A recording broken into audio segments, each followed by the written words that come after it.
what's so great about these shops is they're always there. I know if I'm like feeling down on a Tuesday at 12 p.m., I can go to Village Revival Records and hang out with my friend Jamal, who's the owner there. And, you know, he'll immediately brighten up my day, and vice versa. This is Taste. I'm your host, Eliza Barbanel.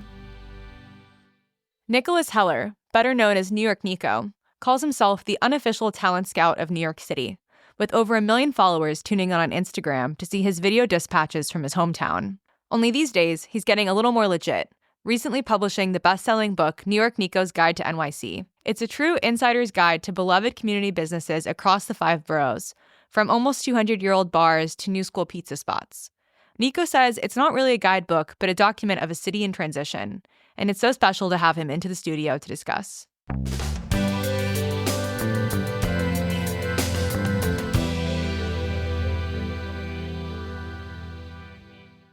New York Nico, this is Taste. Thank you for coming on the podcast. Thank you for having me. Did you take your MTA branded subway card to get here? It's not out yet. Oh. It'll probably be out by the time this episode airs, but I saw the video announcing it Yeah. right this morning, Yeah. and I got so excited picturing you getting to use your own subway card. I have dummies in my pocket I can show you, but I don't have the real thing yet. What does it feel like to get the opportunity to do that? I mean, it's really cool. It seems kind of surreal because, I mean, I've been taking the subway my whole life. So the fact that I have my own Metro card as they're phasing it out is kind of a dream come true.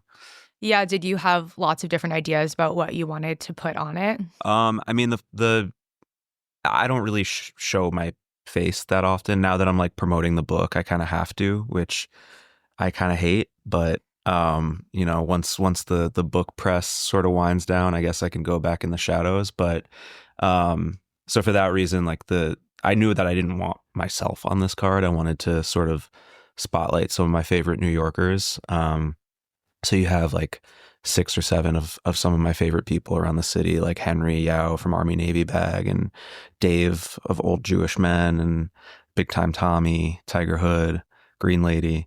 So I kind of wanted to dedicate it to them.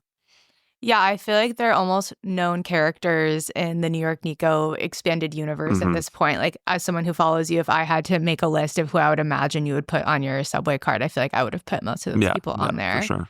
What does it feel like to be the hype man for people in that kind of way? They're all kind of celebrities in their own way now. Yeah, I mean, it feels good. I like making people happy. And they're always kind of, no, I like championing, kind of interesting New Yorkers. Yeah, I don't know. They're my friends, and I feel like they deserve sort of the spotlight and should be known by everybody as legendary. So, why not put them on a card? Yeah, I think it really carries through from obviously your Instagram and the book itself, the way that you focus on people as the characters that are kind of driving our attention. And I want to talk a lot more about the book, but I guess first, just to give a little bit of background, I'm curious if you have any food memories from growing up here in the city that you find is really kind of core essential to your childhood. Yeah. Food memories. Well, I grew up in Union Square on 16th Street between 5th and 6th. And my mom is a graphic designer, and she designed the logos for a lot of sort of iconic Manhattan restaurants. One of which was a block away from me growing up, called Steak Frites. I don't know if anyone remembers Steak Frites, but it was my favorite place to go to as a kid. I remember getting the steak, the profiteroles for dessert, and my mom had a barter with them where we didn't have to pay, so that was really nice. And then across the street from Steak Frites was Chat and Chew. I don't know if you guys remember Chat and Chew, but that was my first job. I was a waiter there. I was a really bad waiter, but my mom worked with the owner, so he kind of gave me a job through nepotism, and couldn't fire me. Why were you a bad waiter? I'm just I'm not good at it. I'm not good at carrying plates. I'm not good at, memorizing or writing down orders. I can't really like pay attention to people when they're giving me like really, complicated orders. Hmm. I once, there was like a kid and his mom, and the kid was like super allergic to a certain food. And like she tried to make sure that I didn't, that I removed some ingredient, and I didn't remove the ingredient. It was like a huge deal, and I felt horrible. And that's kind of when I realized like, I can't be doing this anymore. I can't. And also I was like bringing all the other waiters down because I was super slow, and it like slowed them down. So, but it was fun while it lasted. I feel like it's really also nice to have the experience of like being on the other side of hospitality, especially in a city like New York, where so much of our life is in restaurants and going to these spaces. To have respect for a really good waiter, like after struggling with that, I think is a really good perspective. For sure. Like even before that, I never complained if like, something wasn't right or anything like that. But I've been with people who do. And I'm like, God, stop, just let it rock. Like, you don't need to make a big deal out of this. Like, it's not their fault, blah, blah, blah. But there are some restaurants in New York that I like.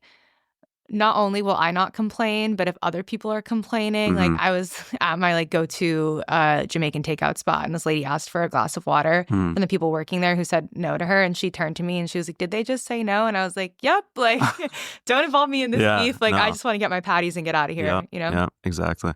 Did you go to the Union Square Green Market growing up? I did all the time. I would get the pretzels, like the thick, like sourdough pretzels. The apple cider donuts was big. My parents would always get that for me. The apple cider. They had like these maple candies that I think they still have that were really good. But yeah, I love the Union Square Green Market. I don't shop there really anymore because I live in Brooklyn, but I love like walking through and smelling things. Yeah, I love hearing all of that. And I think as someone that was reading your book, obviously this is a food podcast and you highlight all kinds of businesses in the book, but your very first lines are about food. You're saying New York City means something different to everybody. And then you say, for me, and you list like a bunch of different restaurants that you find as definitive to the city. And I'm curious like why you think food is such an important way to understand New York. Well, I think first and foremost, New York is just like so expanse in terms of cultures. And I think sort of best way to the best way to experience these cultures is through food. And you can have a block in any neighborhood in New York where you can have like food from, 3, 4, 5 different cultures. And to me maybe that's exaggerating a little bit, but maybe we'll go by neighborhood. I mean, neighborhood, you'll have, restaurants from a variety of different cultures, and they're all in walking distance. And, to me, that's really special, and I feel like, some of my favorite people in the city are restaurant owners, shop owners, and they're coming from all over the world and kind of like made New York their home. And I think that that's really special. Yeah, and also restaurants are such a useful like third space gathering point for people in the city. Like you maybe have a store that you like to go in and shop at, but you're not hanging out there for hours and bumping into your neighbors in the same kind of way. Right. Yeah. I mean, restaurants, cafes, I guess food establishments are great meeting places. Like I'm not unique in this, but that's like where I go to have all my meetings. My like go-to meeting spot is La Bombonera in the West Village. And I just know that I can like always go there to take a meeting, and like, it's not overly crowded. It's like super chill. You can stay there for kind of as long as you want. Yeah, I mean, I have locations like that in, every neighborhood really where I would be having a meeting, but La Bombonera is like my go-to. Yeah, it's a great spot, and it's right next to Casa Magazine, which you're repping the hat right now. Are you always like buying magazines, or you just like to stop in? I just like to stop in. I mean, I do buy magazines. One of my favorite things to do, and I just did it 2 days ago, was go to Casa, buy a magazine, then go to La Bombonera and just read it. So I got the new issue of New York Magazine, went to Bombonera, read it, had I have my own sandwich there. which I actually always eat, not because it's my sandwich, it's just because I love it. Wait, what is in the sandwich? It's a turkey club. So the sandwich existed before me. I didn't invent the sandwich. It was a turkey club, but I would order it all the time, and then they just named it after me because That's I such a big ate it a honor. lot. It is. What It's kind a of bread? so it's the what sets it apart from any other turkey club is I feel like if you go to a diner or whatever and get a turkey club, they're usually using like boar's head or some kind of cold cut, Hmm. but they carve a real turkey every morning and use that as the meat. And the bacon is perfect. The bread is perfect. Everything about it is perfect. Okay, I've never ordered the turkey club there because it's not a sandwich that I typically seek out. Mhm. But hearing about these details, I'm invested. So if I Yeah. say, "Hey, can you give me like a Nico sandwich?" They'll know what I'm talking about. I mean, it's literally on the menu as the Nico Club. Oh, perfect. Yeah, yeah. Wow, I feel like that must be like the biggest honor. Do you have any Yeah. other food items named after you in the I city? do. But the other one I'm kind of embarrassed about because I made it like 7 or 8 years ago when I was on this health kick where I wasn't doing bread. So it's a lettuce wrap at Anthony and Sons Panini Shop. It's called the New York Nico lettuce wrap. And I've since asked them to take it off the menu because I'm embarrassed to have a lettuce wrap at an epic sandwich spot. But they won't take it down because it sells really well. But yeah, so I have a lettuce wrap. What are you ordering there instead of the lettuce wrap? I mean, I like my wrap, but with bread. Because it's good. It's like it's grilled chicken, pepper jack cheese, crispy onions, chipotle mayo. But it's on a lettuce wrap. But if you ask them to like substitute it with a regular wrap or bread, it's Keep it in the lettuce. You have a little bit of crunch. Just put a few slices of bread on it is it. good, but it's just you don't It's if not you have the satisfying. opportunity to have your own sandwich at a Brooklyn sandwich shop that's been around for 30 plus years, like your go-to is a lettuce wrap, like that's silly. So, but Yeah. So I want to talk about making the book, New York Nico's Guide to NYC. When did you first decide that you wanted to write a book? well, I think like subconsciously I've been wanting to do it for many, many years. When I was like 10 years old, I think I got Bart Simpson's Guide to Life, which is just like quintessential reading for a 10-year-old boy who grew up in the 90s. And I love that book. Like to this day, it's the only book that I've like kept throughout the years. So it's still in my possession. And I think like subconsciously, I always wanted to do like my version of that. About 3 years ago, a book agent from UTA reached out to me and was like, "Hey, do you want to make a book?" And at the time I was like, I don't know. It's like kind of daunting. Like I like projects that, I can finish quickly. I don't like sitting on things. And when he told me, when he asked if I wanted to make a book, I was like, I don't want to sit on this for like 2 or 3 years. But then I thought about it a little bit longer. I was like, no, this could be really cool. People are always asking me for suggestions. I might as well make a book. And, then I like thought about Bart Simpson's Guide and I was like, maybe I should do something like that. But I kind of wanted to focus more on small businesses because that's what I like kind of love most about this city is the small businesses. So, yeah, I just told them I wanted to make this guide to my favorite mom and pop shops in New York. And they were like, that sounds great. Let's do it. I think it's such a fun project and it has guide in the title, obviously. But in the intro, you're talking about how you don't really think of it as a guidebook and more of kind of a snapshot of a moment of time in New York. How would you describe this moment in time that the book was written in as being released in? Well, it's a moment of transition, I would say, since we started writing this book like 2.5 years ago. And I'd say we highlighted like 130 businesses. We had to cull it down because my publisher was like, you can't have a 500-page book. Yeah, they want like an even yeah, 100. yeah. So we got it down to 100. But from those like 130 something businesses, I would say like 10 of them have closed since. And it's only been 2.5 years. So it's a moment of transition. I feel like a lot of these spots can't afford the rent anymore. Maybe it's like generational business, and there's no one who will take the reins after the owner retires or passes away. So I kind of just wanted to like document this moment in time. And that's kind of what I've been doing with my work from the very beginning. Like I got started about 12 years ago doing this web series called Know Your City, Know Your City, where I profiled like New York City street characters. And altogether there were like 16 films on these New York celebrities. And the reason why I wanted to do that was because I was noticing that a lot of these really spectacular people were leaving, whether they were being priced out or dying or whatever. And I really wanted to like preserve their legacies. So same thing for the book. Like I wanted something physical that people could look at 50 years from now, hopefully, and, read about these amazing shops.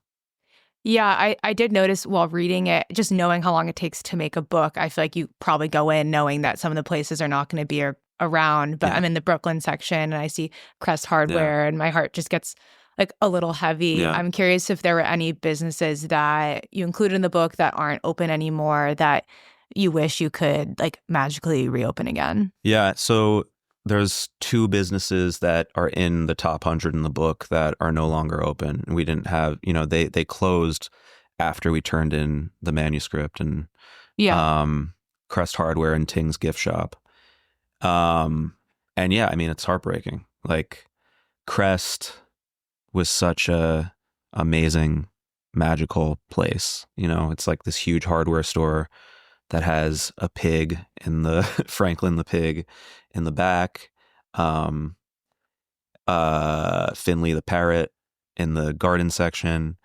Everyone there is super nice. That there's everything you could ever need or want from a hardware store. Really good plants. Really randomly. good plants. Really good plants.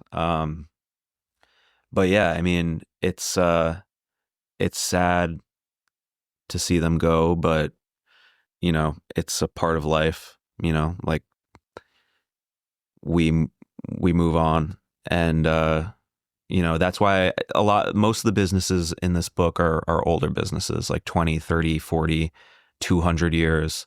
But I also wanted to include some younger businesses that I feel like are going to stand the test of time, and 30 years from now will be those sort of like old school mom and pop shops that we love, like Sweet Pickle Books, Fantasy Explosion. Yeah, I included a bunch of those that I really think are going to stick around. Yeah, I really wanted to talk about that because you do have this cool mix of like Ray's Candy Store, Casa Adela, really old school spots, and then Linda Street, Nene's Taqueria. Like, how did you decide the newer ones to include? Yeah, exactly. I didn't want this just to be like old businesses, like obviously those are the businesses that I know and love because either, I went to there as a kid, or, I have a strong attachment with the owner because they've been doing it for so long and I really admire that. But I really wanted to also show love to the spots that, like I said, I feel like will stand the test of time and become these old school charming businesses that we know and love. Yeah. Like Nene's isn't going anywhere. That's it's not only is it amazing food, but the owners are incredible. They have a great story. They're from Bushwick. They've been in the neighborhood forever. They just, they have like a really good sense of community there. So those are like the younger spots that I highlighted. They kind of needed to check off those boxes. Yeah, I think that was something I noticed when looking at the spaces that you included, is a lot of them are from the neighborhoods that they're a part of, like existing. I think a lot of businesses and brands and everyone talks about community a lot these days in a very abstract sense. And I think a lot of these places have community, not just that they've cultivated, but they were like already a part of when they opened the restaurant. Sure. Yeah. I mean, that's super important. Super important. I wanted to talk to you also just about this like quote from the book. You say, "In a world filled with negativity, it seems that a New York City shop owner is the one thing we all seem to agree is good." Like, why do you think that is? I don't know if I can speak for everybody, Yeah. but I can definitely speak for myself.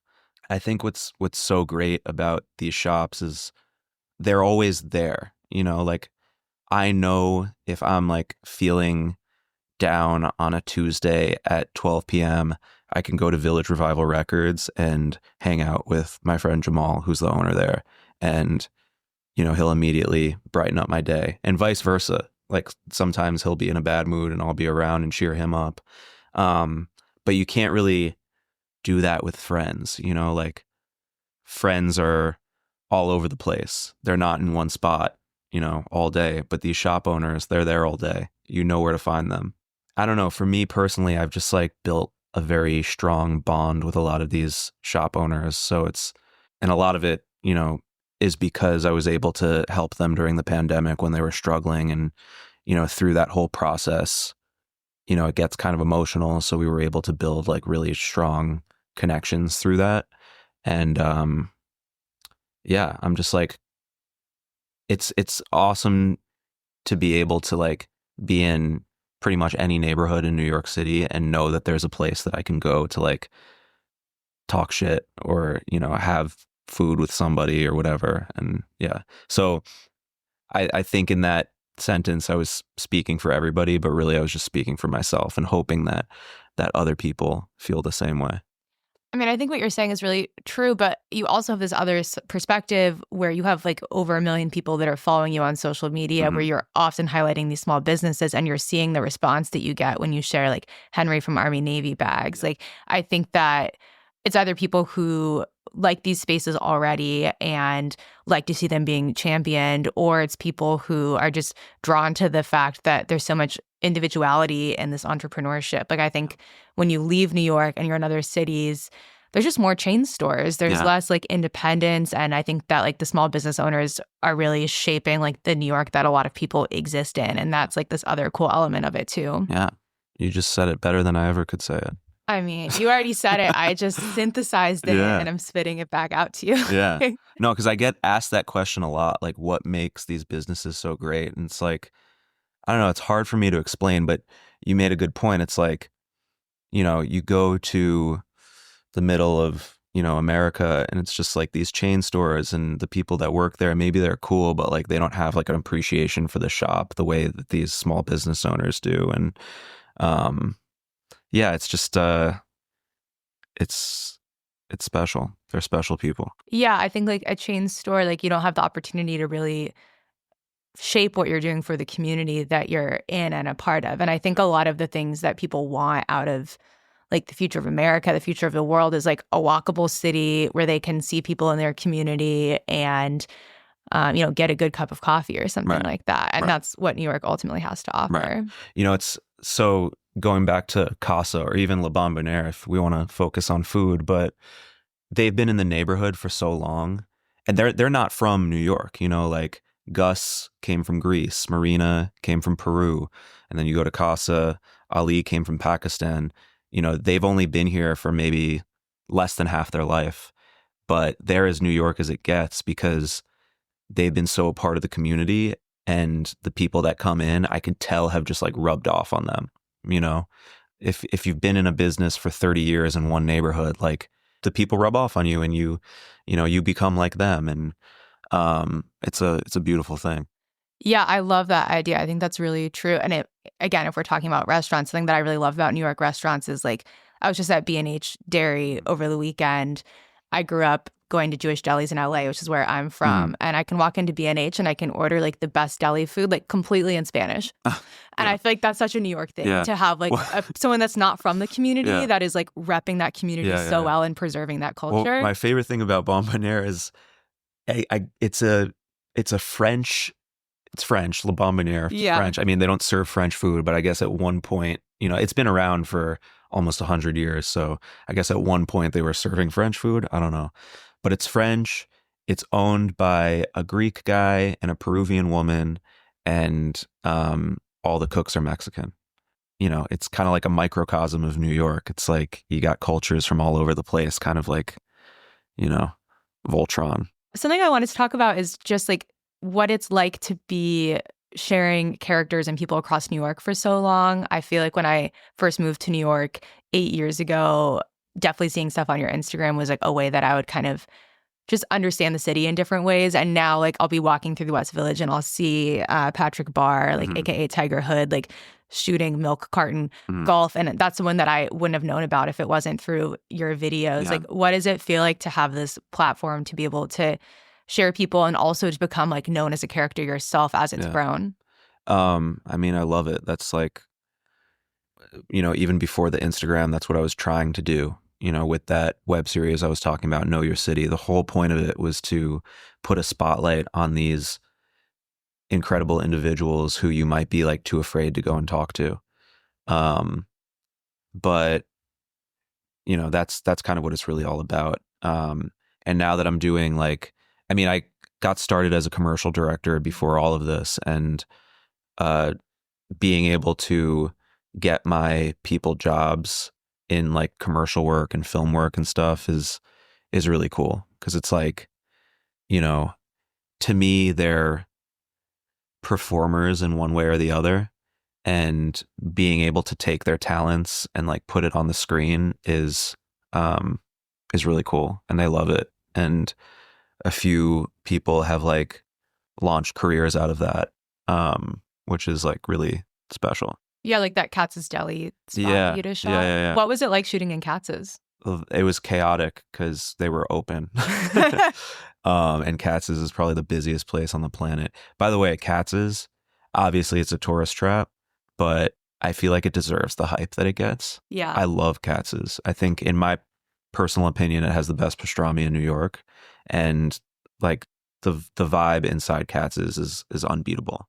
I just wish they would let me order like a half sandwich. Like, the amount of pastrami is formidable. Well, that's the thing. You never finish a full sandwich, but that's why you got to share it with somebody or just bring it home for dinner. I would bring it home, but I mean, I do bring it home, but then I need to still like split it in half and put more bread in it. And it's like obviously an expensive sandwich because you're buying so much pastrami. Right. I get that they would never do like a kid-size sandwich, and I would never even think to mention it. Yeah, that's almost as bad as getting a lettuce wrap at a sandwich spot.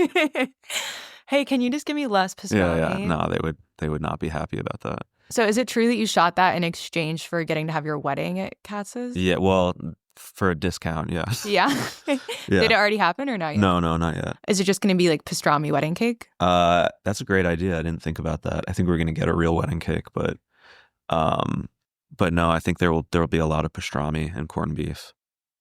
So that's one party that you're planning, and then obviously doing the book party must have been a tall order. I feel like there's a lot of expectations. What was that book party like? The book party. So I had two book parties. I had one that was just like private for friends and family and people involved in the book. And that was pretty awesome. I did that at Astor Place Hairstylists, which is, I've been getting my hair cut there since I was like 10 years old. For those who don't know, it's like one of the oldest barbershops in Manhattan, one of the biggest barbershops in Manhattan. And going back to, calling Bombonera a microcosm of New York, Astor Place is really a microcosm of New York. The first thing you see when you walk in is a sign that says "We Speak," and then it's like every language you can think of and a little English. And yeah, that place just has like a really special place in my heart. I made one of the first documentaries, like full documentaries that I made, was on Big Mike, who was the manager at Astor Place. For 40 years. He actually just retired. But when I made the documentary like 7 years ago, I had discovered that he had just started painting in the back room of Astor Place in like the storage area. And, he's like 60 years old and just decided he wanted to start painting that day or like that week. And he told me he never had time to paint because his whole life is working, traveling back home, working, traveling back home. But he wanted to make time. So he decided he was going to paint on his lunch break. And I told him that I was going to check in with him to make sure he was like keeping up, his side of the agreement. And he slowly like amassed a whole gallery of paintings in the storage area of Astor Place. And I asked if I could make a documentary on him. Made this documentary called Big Mike Takes Lunch, which to this day is like one of my favorite pieces of work. But yeah, all that is to say, Astor Place, very, very special place to me. So Wait, what kind of stuff is he painting? he has like, he's very inspired by Van Gogh. So when I first saw him, he's like a larger man, larger bald man. And Big he Mike. was Big Mike. And Yeah. he was sitting with his shirt off in front of an easel with a Van Gogh inspired Biggie Smalls. So that's the kind of stuff he does, like Van Gogh inspired Kim Kardashian or Rihanna. But he's awesome. And he's made a career out of painting. That's awesome. So that was your first party. You did a second party also? And then I did a second party that was open to the public at a bigger space. But yeah, I mean, yeah, it wasn't anything like over the top, but I think the Astor Place party sounds like the perfect location. Did people get haircuts while they were there? Or no? a few people did, yeah. Yeah, I feel like you could have had like getting like New York shaved into the side of your head or something like that. Well, oddly enough, the guy who invented shaving designs in the back of heads came from Astor Place. Really? Yeah. Is there a name for that? I don't know what to call I'm it, like so not I always at the barbershop, so I don't know. it's a mouthful, but the first on record, the first person to ever do that was Benny, who's now I think almost in his 80s, who still cuts hair. And he did it for the Batman movie that came out in like the 80s or the early 90s. They did a promotion for Batman where they shaved the Batman logo in the back of someone's head. That's so New York. I love Yeah. it. Another very New York thing that you did is made this short film in 2022, Out of Order, which premiered at Tribeca, which is, I think, the most universal New York struggle, which is trying to find a public bathroom. Where is your favorite public bathroom in New York? Oh man, I don't know if I should give it away. Yeah, I'm like blowing up the spot. Um, Did you have to find public bathrooms to use while you were shooting the short film? we did actually. Because we shot the final scene in Washington Square Park, and their bathroom is gnarly. I've never used it. I mean, I don't know what the women's room is like, but the men's room is horrible. But yeah, no, it wasn't quite as crazy as the movie, but we did have some issues finding public restrooms around the city. But I just used a really good public bathroom the other day. Where was it?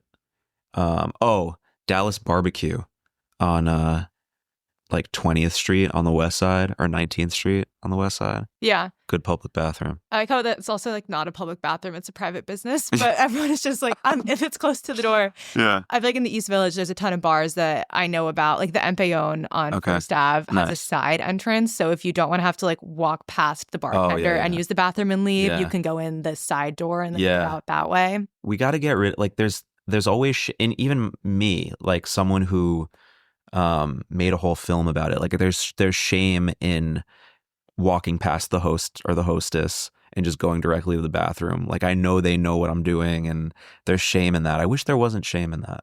Wish you could just go in and do your thing. But also Paragon has a great public restroom. It's not a great public restroom, but it's always available, and not a lot of people know about it. Paragon Sports. Oh, okay. I thought you meant like the club in Bushwick. It's like no. I'm sure they have a great one. Yeah. But it's, Barnes and Noble, I feel like that's where most people go to use the bathroom, but it's not a good bathroom. So I would recommend going to Paragon over Barnes and Noble. That's a good one. Also Whole Foods, like the one Whole Foods. off of But Bowery. don't you need like a code? I don't think there's ever a code. Oh, okay. I don't know. In my experience, it's honestly not a good one because you have to walk through the whole grocery store, which is just perilous, but it's an option that's out there. Okay.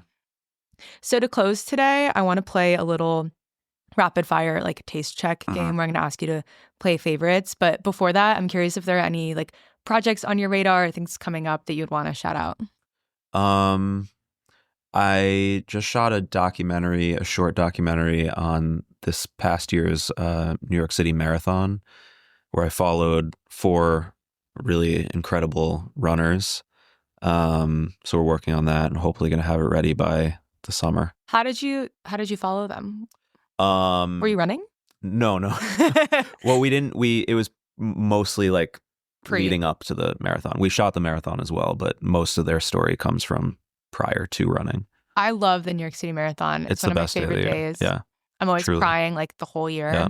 Imagine being at the finish line. It's very emotional. I've never been to the finish. When you've in previous years watched it, are there like places that you like to go and watch?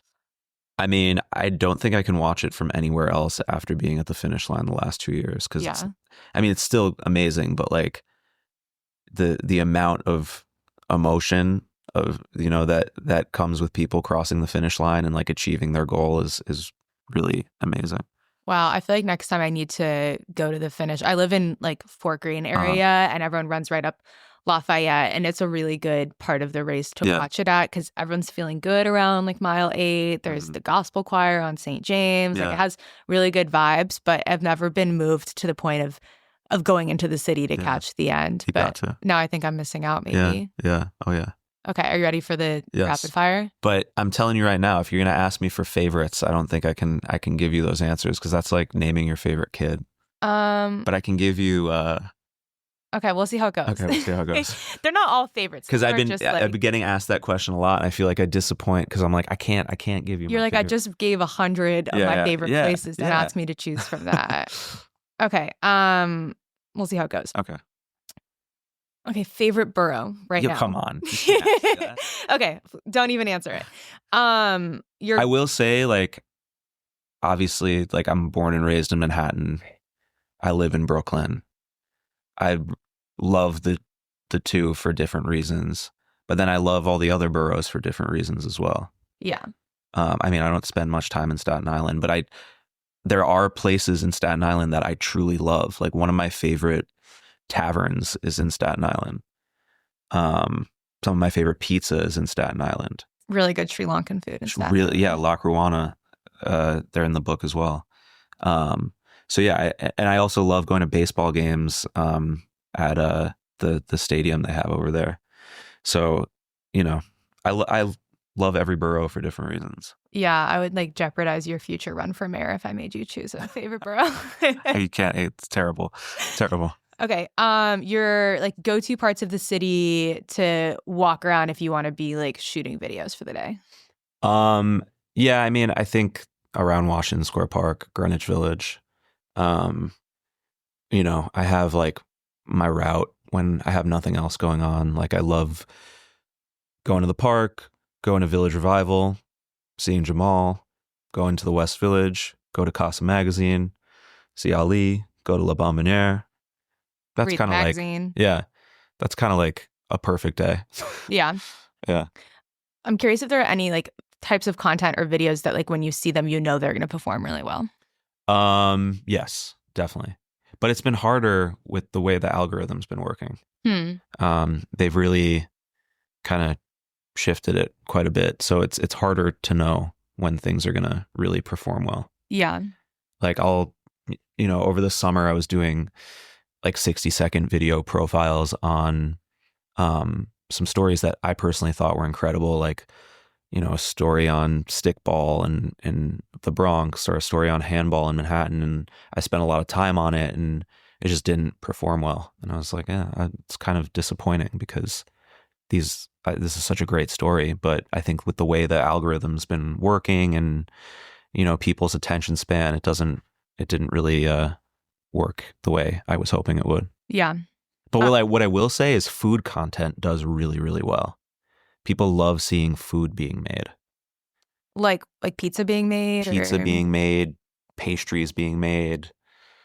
The most viral video I ever posted was the Coke float from Lexington Candy Shop. Like to this day, I get tagged in videos every day, and it was like 3 years ago. That's so random. It's super random. I almost didn't even post that video because I just like, this is cool, but like, who cares? Like no one's gonna. What do you think it is about the Coke float? Like nostalgia? I think it's the nostalgia thing. I think it's that, as far as I know, that's like the only place you can get it like that. Yeah, nostalgia as an ingredient in New York especially, I think is so interesting. Like I feel like I heard so much about egg creams when I was growing up, and then I came to the city and tried an egg cream and it was just kind of I don't like egg cream. Not it. Yeah, egg creams, yes or no? No. Okay. No. I respect it. Yeah. It's just you think it doesn't have egg or cream in it. No. It just has like syrup and seltzer. Syrup, seltzer, and milk. Yeah. Not even cream. Yeah. Yeah. It's kind of gnarly. Yeah. Okay, your go-to bagel order. Bagel lox. capers, onions, tomato, cream What cheese. kind of bagel? I usually go everything, but Toasted? no, not toasted. If I were to do a bagel and butter, I would do toasted, but or a bagel and just cream cheese, I would do toasted. Mm. But with lox, I would go untoasted. Your go-to like bodega order? Um, it depends. If it's like I don't drink much anymore, but when I did, it was like a bacon, egg, and cheese. Um, but if I just want like a deli sandwich, I usually just go like turkey, cheddar, lettuce, tomato, onion, pickles, oil and vinegar on a roll, salt and pepper. Your go-to like special occasion restaurant in New York right now? Special occasion restaurant. Well, I have my birthday coming up in a week, and my fiance wanted to take me somewhere special, and I didn't really have an answer. So I told her I wanted to get a seafood boil. So we're going to Claw Daddy's. You know Claw Daddy's? Yeah, I've never I wouldn't been, call it but- like my go-to special occasion spot, No, but it's that just the happens to be this place you're going this to. year's special occasion. Do they give you like the bibs that you tire and everything? Yeah. That's really I wanted a birthday dinner where I had to like work, you know? Yeah, I did hot pot for my birthday, Oh, which hot is a pot's good. similar Yeah. thing, and it's free on your birthday if you go to Oh, yeah? like 99 Favorite Taster hometown. Oh, nice. Yeah, you could. It's a 3-day grace period, so you could go for the day before or after your Oh, I love birthday that. and still cash in. That's cool. Yeah. Nice. For everybody or just for you? Well, my girlfriend's birthday is 3 days apart from mine, so Okay. we Oh, went in shit. between, and we both got free. But we came with like a group of 12 people, Okay, gotcha. so we would. I would But if it never was do that just to a you two- restaurant. I think you need to bring at least Yeah, one yeah, yeah. person who's paying for them to give it Right, to you for okay. free. But if you do have other people who's in the grace period, they will honor Yeah, it. I love that. Yeah, it's my new like tradition. Yeah. Okay. I've always wanted to go to Benihana. Oh, I've never been. Nico, I went twice this year for birthdays. Yeah. Both people who work in food. And I think they wanted to do something that was just like the opposite of going to a Oh, trendy wow. restaurant. And there's one over here in Midtown. And so I found myself in Benihana like a month apart from each other. Wow. I wonder if it's too late to pull an audible and do that for my birthday instead. Oh, I feel like it would be not too late. I think they Yeah. have a lot of space to accommodate. And then Okay. everyone gets to wear the hats, Yeah, which yeah, is yeah. fun. Yeah. But Claudaddy's would probably be better. Like Benihana's not really good, you know? Yeah. Okay. Maybe I'll do it for another special occasion. Yeah. For the wedding. Yeah, right. Your favorite like food neighborhood in New York? Favorite food neighborhood. Like if you were going to do a little crawl. If I had to do a little crawl, I don't know. You might have to come back to We me. can skip it. That's a hard one. We can like Uno skip it. Yeah. Okay. Let me think if I have another question. It's not a favorite to close. New York City restaurant that's now closed that you wish you could bring back from the dead. Chat and Chew. So, did you ever go to Chat and Chew? No, I missed it. It was before your time. When did it close? I don't know. It switched it switched ownership at one point, so it wasn't Google. as good as it was when I was working there, but they had the best grilled cheese. Like I still taste their grilled cheese. But yeah, I really miss Chat and Chew. I really miss Steak Free, which again I mentioned before. Oh, this one's this is a really basic answer, but I really miss the meatball shop. It was definitely like comfort food and a specific era of New York, you Yeah. know? They had the kitchen sink was always my go-to with the chicken meatballs and the pesto sauce. Ugh, I'm so bummed they closed. Why would they close? I feel like they were doing so well. I feel like they had many locations also. They did, yeah. And they had investors. Yeah, I don't know. Maybe they'll come back. I really hope so. I remember they had a location in Williamsburg and it switched ownership, but I didn't realize it switched ownership. I just thought that they like changed the graphics or whatever. And I went there and I was like so disgusted. And then I found out that it was because they switched ownership. Yeah. Yeah, sad. Okay, final question. Fictional food scene, like from a book or a movie that you wish you could eat in real life? The first thing that comes to mind is Ninja Turtles, the pizza. Feel like that's not an original answer, but they make that pizza look so good. You know, I ask a lot of people this, and actually nobody has said that to me Really? yet. And to me, it's the ultimate New York answer. So wow. I love that you gave this to me. Oh, wow. That's a really good question, though. What's yours? Depends on the day, you know? I feel like Fictional food scene. Because I'm sure there's better answers than the Ninja Turtle pizza, but No, I mean, it doesn't look even appetizing because it's so drippy, but it just, the way that they enjoy it, it Yeah. makes me think that I would like For it sure. too. A lot of people say, have you seen the movie Eat, Drink, Man, Woman? Mm-mm. It's a great 90s movie. And the whole beginning scene is this dad who's cooking this Chinese feast for his daughters and the family. And I think a lot of food people who have seen that movie say that because the level of care that's going into it is super good. Oh, I have one. I'm sorry to cut you off. No. But have you ever seen the movie Big Night? Yeah. Yeah. The timpano that they make. Yeah. That's another classic. Yeah. Oh, also Winnie the Pooh's honey. Ooh. Okay, that's really good. I would love to just stick my hand in a pot of honey and your paw in. And it's covered in bees. Yeah, and you're just chomping on the bees. Yeah. I don't even really like honey, but that honey looks really good. I like that it's not even that the food itself is appetizing to you, but that the experience of whoever's eating it is just such a draw that you want to try it in that kind of way. For sure. Well, I'm going to be thinking about Ninja Turtles pizza for a long time. Yeah. Thank you for coming on the show, Nico. Thank you so much. It was fun. This is Taste is hosted by Matt Rodbard and me, Eliza Abarbanel. The show is produced by Shalia Harris and Pat Stango and edited by Clayton Gumbert. Theme music by Steve Rydell. Visit Taste online at tastecooking.com and make sure to subscribe to our newsletter for updates on all cool things happening.